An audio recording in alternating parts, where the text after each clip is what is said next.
Rakhine রাজ্যের জন্য corridor যে হিসেব নিকেশ জরুরি।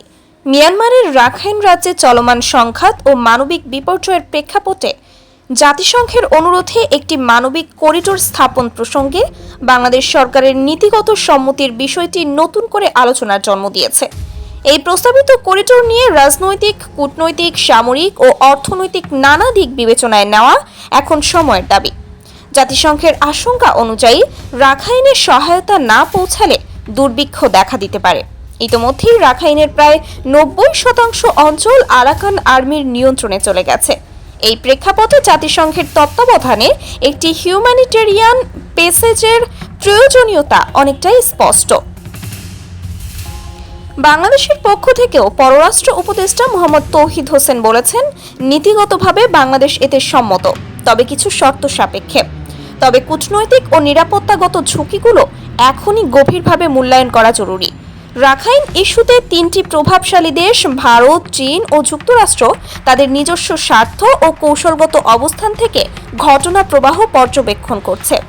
রাখাইন যদি নতুনভাবে স্বশাসিত বা স্বাধীন অঞ্চলে পরিণত হয়, ভারত তার পূর্বাঞ্চলীয় রাজ্যগুলোর নিরাপত্তা ও বঙ্গোপসাগরে সরাসরি প্রবেশাধিকার হারাতে পারে।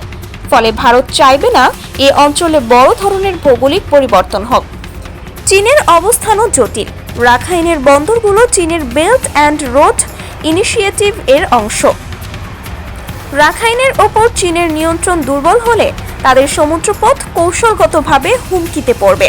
অন্যদিকে যুক্তরাষ্ট্র 2022 সালের বার্মা অ্যাক্টের মাধ্যমে মানবিক সহায়তা প্রদানের বিষয়কে গুরুত্ব দিয়েছে এবং জাতিসংঘের মাধ্যমে করিডোর চালু করার বিষয়টিকে সমর্থন করতে পারে। এই প্রেক্ষাপটে বাংলাদেশকে ভারসাম্যপূর্ণ অবস্থান নিতে হবে। করিডোর প্রদান করতে হলে কূটনৈতিকভাবে তৃতীয় পক্ষের সম্পৃক্ততা নিশ্চিত করা যেতে পারে। এতে রোহিঙ্গা ইস্যুতেও বাংলাদেশ আন্তর্জাতিক সমর্থন আদায় করতে সক্ষম হবে।